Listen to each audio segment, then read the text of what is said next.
Ibu jamaah sekalian yang dimuliakan Allah, alhamdulillah syukur kepada Allah hari ini kembali kita bisa melaksanakan pengajian rutin di hari Selasa ini. Mudah-mudahan langkah-langkah kita, duduknya kita, hadirnya kita di majelis ilmu ini dicatat oleh Allah sebagai amal yang soleh dan membawa keberkahan buat kita semuanya. Amin.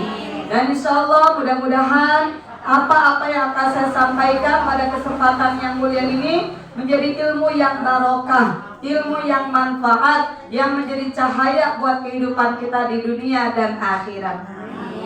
Kita akan membahas sebuah makalah yang disampaikan oleh para jumhurnya ulama, di mana beliau mengatakan dalam makalahnya, annal fikrata ala khamsati aujuhin, bahwa berpikirnya kita itu sesuatu yang harus bermanfaat dan dipikirkannya dalam 5 jalan. Kita kan manusia ciptaan Allah yang didesain oleh Allah dengan 5 unsur. Yang pertama jasad atau jasmani. Yang kedua ruh. Yang ketiga qalbun atau hati. Yang keempat hawa nafsu. Yang kelima adalah akal pikiran.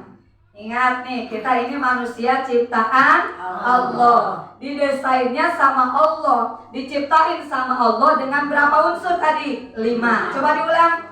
Jasmani, rohani, hati, hawa nafsu, disempurnakan dengan akal pikiran. Alhamdulillah. Beda sama binatang. Kalau binatang mah didesain sama Allah dengan 4 unsur: jasmani, rohani, hati, hawa nafsu. Tidak Allah sempurnakan dengan akal pikiran. Ibu, kalau ayam ada hatinya enggak? Ada. Ibu, kalau ayam punya nafsu enggak? Punya perasaan, marah, senang, itu juga sama ya. Kita manusia alhamdulillah disempurnakan oleh Allah dengan akal pikiran. Lalu bagaimana akal pikiran kita supaya yang dipikirkan ini ada dalam ridho Allah, supaya yang dipikirkan ini menuju jalan keselamatan. Karena sesuatu yang dipikirkan dalam pikiran manusia bisa membahayakan, bisa menyelakakan, bahkan bisa menyebabkan murkanya Allah. Na'udzubillahi min. Maka dalam jumhur ulama dikatakan dalam sebuah makalahnya ada 5 yang harus kita pikirin. Ya, akal fungsinya untuk berpikir. Mikirin apa nih yang cakep? Oh, yang pertama yang kudu dipikirin adalah fikrotun fi ayatillah. Pikiran yang bagus yang paling pertama, yang menurunkan rahmat, ampunan, kasih sayang dan ridho Allah ketika akal kita dipergunakan untuk memikirkan ayat-ayat Allah. Apa arti ayat-ayat Allah? Ayat-ayat Allah, tanda-tanda kekuasaan Allah. Apa ibu-ibu arti ayat-ayat Allah? Tanda-tanda kekuasaan Allah. Ayat Allah dibagi berapa? 2. 1 ayat kauniyah, 2 ayat Qur'aniyah. Coba diulang. 1 ayat kauniyah, yang kedua ayat Qur'aniyah. Mana ayat kauniyah? Nih yang nampak nih di alam dunia ini, yang kelihatan nih, langit bumi, isi langit isi bumi. Ini namanya ayat kauniyah. Mana ayat Qur'aniyah? 30 juz Al-Quran, 114 surah. Kemudian ibu, 6.666 ayat. Itu merupakan tanda-tanda kekuasaan Allah. Maka berpikirlah dengan pikiran yang diridhoi oleh Allah. Allah berfirman, "Unzuru madza fis samawati wal ardh." Perhatikanlah oleh kalian apa yang ada di langit dan apa yang ada di bumi. Betapa kuasanya Allah menciptakan langit yang begitu luas banget, tapi kagak ada tiangnya. Roboh nggak tuh langit? Coba kita bikinlah langit nih atap nih langit kagak ada tiangnya, bisa nggak? Nggak bisa. Dan di atas langit ada ciptaan Allah yang lain. Mana indahnya langit dengan bulan, matahari, bintang, belum makhluk-makhluk yang lain yang ada di atas 7 lapis langit. Dan penghuni langit di mana kebanyakan adalah para malaikat-malaikatnya Allah. Belum lagi kalau kita melihat buminya Allah yang begitu luas terhampar. Ada daratan, ada lautan, ada lagi apa? Gunung. Gunung itu menjadi paku bumi Allah. Dulu ketika Allah menciptakan bumi ini yang kita tempatin, nih bumi ibu nggak bisa seimbang. Kalau kita diam di bumi Allah kagak bisa seimbang, ibu nggak bisa ngegoreng.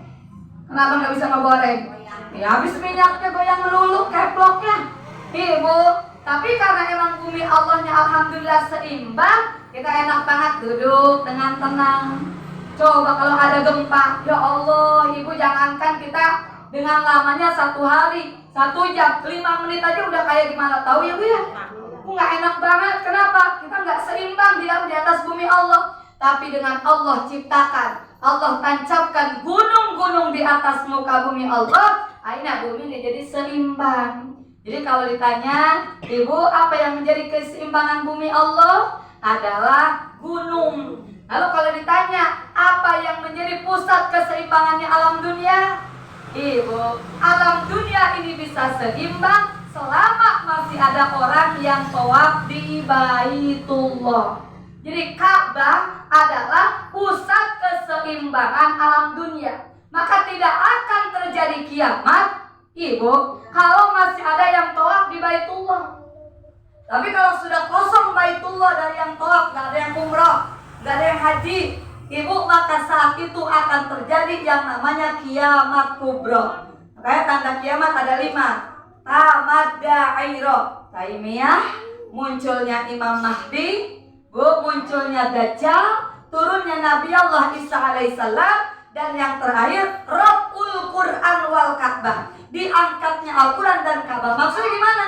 Sudah tidak ada bisa yang baca Quran, udah nggak ada yang ngamalin Al-Quran, udah nggak ada yang ngajarin Al-Quran, dan sudah kosong manusia untuk melaksanakan tawaf di Baitullah. Makanya bumi ini akan dihancurkan oleh Allah kalau sudah tidak ada yang tawaf. Tapi alhamdulillah sekarang mau ngantri banget. Banyak yang belum kebagian banyak. Ya Allah, udah daftar bertahun-tahun, kira waktunya berangkat ada aja penghalangnya umurnya lah. Ya udah 65 tahun udah gak bisa pengen berangkat. Ada yang nungguin ibu, udah lama banget waktunya berangkat sakit belum nasib. Sekarang antri orang mau melaksanakan ibadah umroh dan haji. Tapi nanti mah gak ada yang tawaf di Baitullah kalau udah datang kiamat kubra. Jadi kalau ditanya pusat keseimbangan alam dunia adalah tawaf di Baitullah. Sekarang kalau ditanya lagi, pusat keseimbangan tubuh kita apa? Kita kan enak nih, berdiri, duduk, jalan, bisa dengan seimbang. Apa yang menjadi pusat keseimbangan tubuh kita? Apa bu? Pusar ya? Iya, pusar. Ini adalah menjadi pusat keseimbangan tubuh manusia. Kalau Allah tidak menciptakan pusar, kalau Allah tidak memberikan pusar ke dalam diri kita, ibu, kita nggak bisa seimbang jalan. Makanya segala sesuatu yang diciptakan oleh Allah ada manfaatnya. Ada orang berpikir pusat keseimbangan manusia itu kaki. Ada nggak orang yang nggak punya kaki?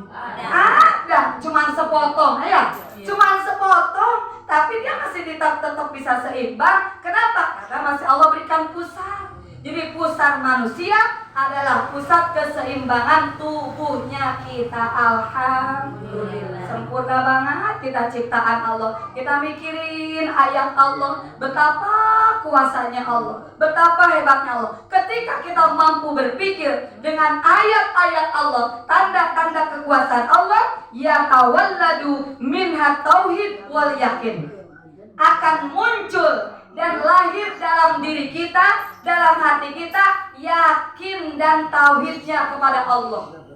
Jadi ibu, semakin ibu berpikir dengan kuasanya Allah, semakin ibu berpikir dengan tanda-tanda ayat-ayat Allah, baik yang di langit, di bumi, atau yang ada di langit dan di bumi, ibu maka akan tambah yakinnya sama Allah, akan tambah mengesahkannya Allah, akan tambah kuatnya iman kepada Allah dengan cara berpikir. Makanya tafakurnya seseorang itu lebih bagus min sittina satin daripada ibadah selama 60 tahun. Masya Allah, gede gak tuh pahalanya? Gede gak? Oh, besar banget. Berpikir dengan tanda-tanda kekuasaan Allah. Yang pertama. Yang kedua, apalagi sih yang perlu dipikirin? Nah, supaya yang dipikirin tuh jadi ridho Allah, supaya yang dipikirin tuh pikiran yang manfaat, yang bawa berkah. Yang kedua yang perlu dipikirin, wa minha fikratun fi alaillah. Berpikirlah dengan kenikmatan Allah. Kalau pertama mikirin ayat-ayat Allah, ya, tafakur dengan ayat-ayat Allah. Yang kedua, tafakur dengan kenikmatan yang Allah berikan sama kita. Kira-kira nikmat yang Allah kasih sama kita banyak apa dikit? Kehitung apa kagak? Ya Allah, wa in ta'udullah ni'matallahi tusuha. Wa in ta'udu nikmatallahi la tusuha. Kalau kalian mau menghitung nikmat-nikmat Allah, itu kagak bakalan kehitung.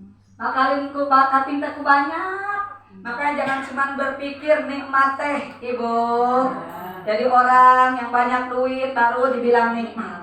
Ya, padahal banyak kenikmatan dari tubuh kita aja, Masya Allah.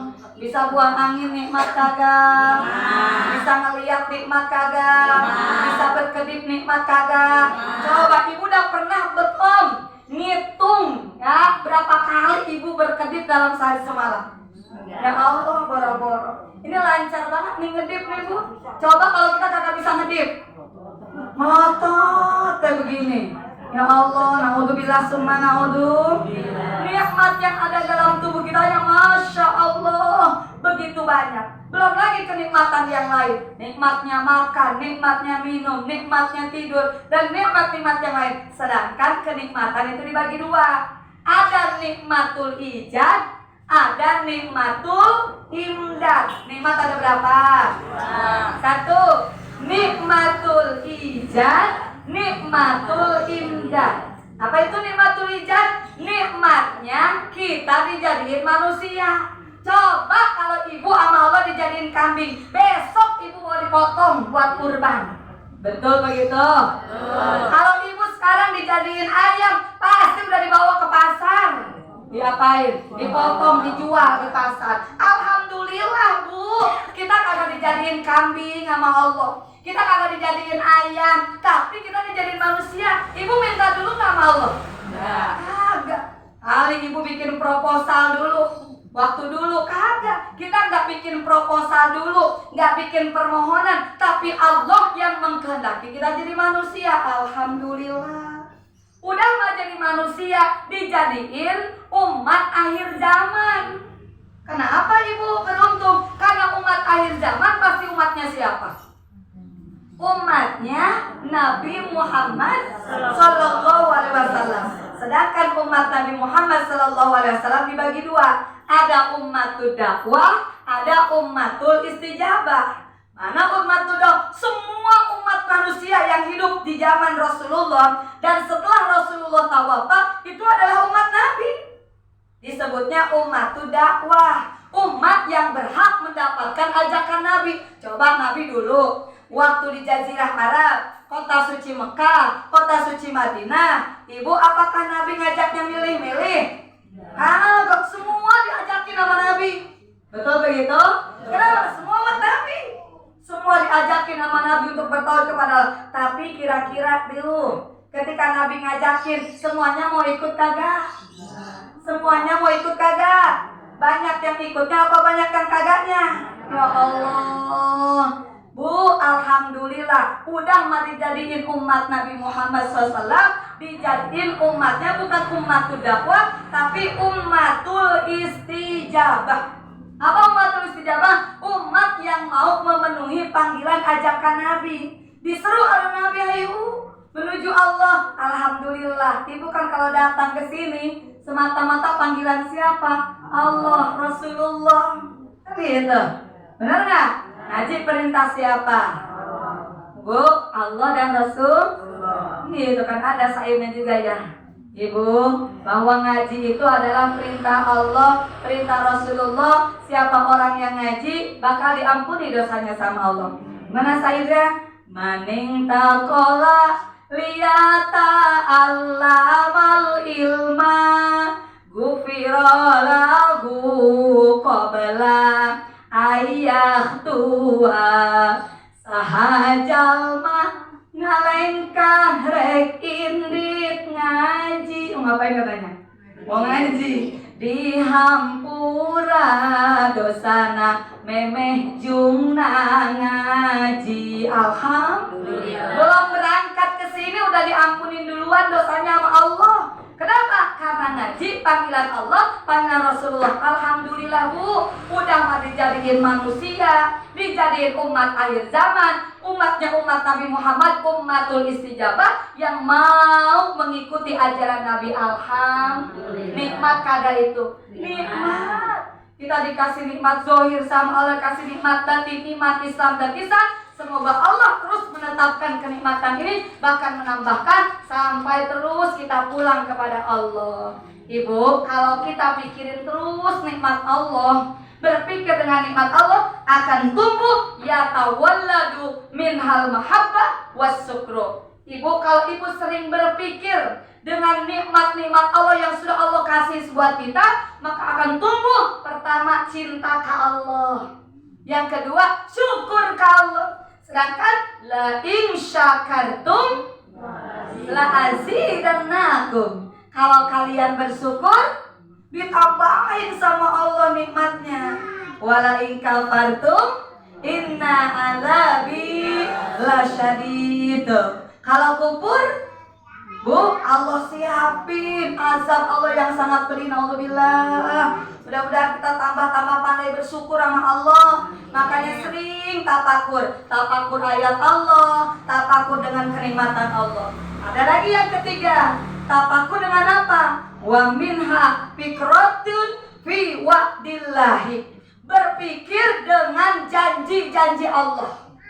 Ibu, Nabi itu tugasnya apa? Basyiron, naziron, da'ian ilallah. Apa basyiron? Ngasih kabar gembira. Naziron, ngasih peringatan. Da'ian ilallah, ngajak umat menuju jalan Allah. Ulangi, tugas Nabi ada berapa? 3. Basyiron, naziron, da'ian ilallah. Apa arti basyiron? Memberi kabar gembira. Naziron, memberi peringatan. Da'iyan ilallah, ngajak umat ke jalan ridho Allah. Apakah ibu percaya dengan apa yang dikhabarkan sama Nabi? Percaya? Yakin? Adanya ancaman, adanya janji Allah? Yakin? Yakin. Innalladzina amanu wa amilus solihati falahum ajrun ghairu mamnun. Ibu percaya? Sesungguhnya orang-orang yang di dunia beriman dan beramal soleh, Allah siapkan ajrun azim, tuh pahala yang besar ibu. Sedangkan ibu belum pernah ngelihat pahala. Ibu kalau ngaji katanya dapat apa? Pahala. Kalau sedekah dapat apa? Tapi ibu udah pernah ngelihat belum pahala? Tuh beruntung ibu belum ngelihat pahala, tapi ibu yakin dengan adanya pahala. Ibu yakin dengan janji Allah, maka ibu tergolong orang-orang yang beruntung. Tuh, ibu memikirkan janji Allah, adanya surga, ya, dijanjiin sama Allah buat orang-orang yang beriman, adanya kenikmatan. Ketika ibu berpikir dengan janji-janji Allah, maka yatawalladu fiha robbah, akan muncul dalam hati kita sifat robbah. Apa robbah? Senang, resep, suka. Gitu. Kalau mikirin dengan janji Allah, contoh begini, ibu, dalam Al-Quran, fa amma man a'ta wattaqo wa saddaqa bil husna fasanu yassiruhu lil yusra. Itu janji siapa?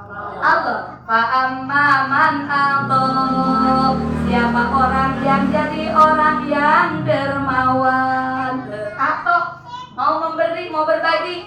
Kemudian wattaqo, dan jadi orang yang bertakwa, iman lagi takwa sama Allah. Wasaddaqa bil husna, dan membenarkan adanya balasan dari kebaikan. Kan ibu tadi percaya dengan pahala, percaya dengan dosa. Ibu tambah takut sama Allah, ibu, dan ibu menjadi orang yang terbawa. Ibu yakin dengan balasan itu, maka akan tumbuh robbah, resep. Jadi kalau ibu udah yakin ngaji teresep, benar? Sedekah teresep, tahajud teresep. Kenapa? Karena yang dipikirkan ada janji Allah yang belum kelihatan, yang akan diberikan sama Allah buat kita. Amin. Ibu, kalau orang hidup di dunia kelihatan hasil, bu, atau hadiahnya udah kelihatan, kira-kira berebut nggak? Nih sekarang nih bu, di kampung Ciriung nih udah disiapin, pokoknya mah saha anu lomba ayeuna bakal menang TV, kulkas, onde ibu, motor, bahkan aya mobil.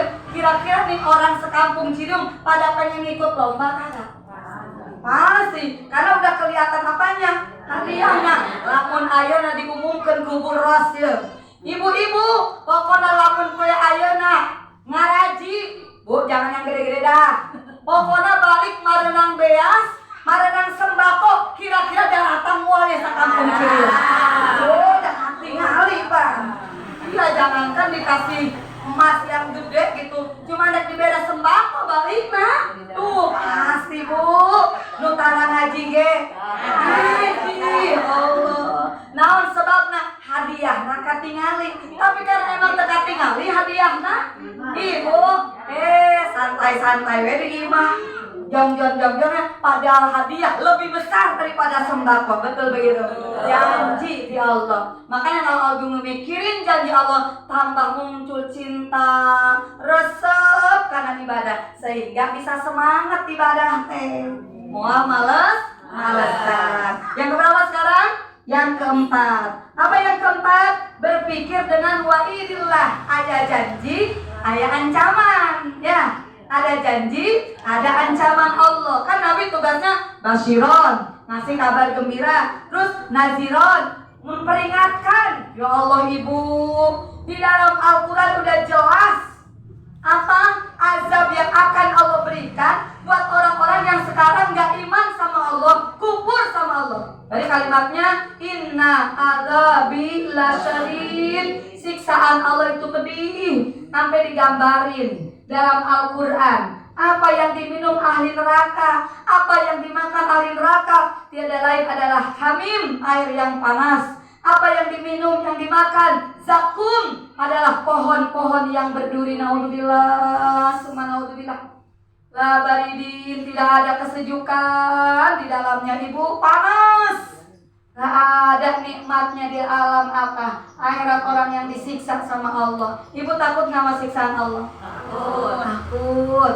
Ya jangankan tadi akhirat nerakanya Allah. Sekarang kita api dunia, kuat gak kita nahannya bu?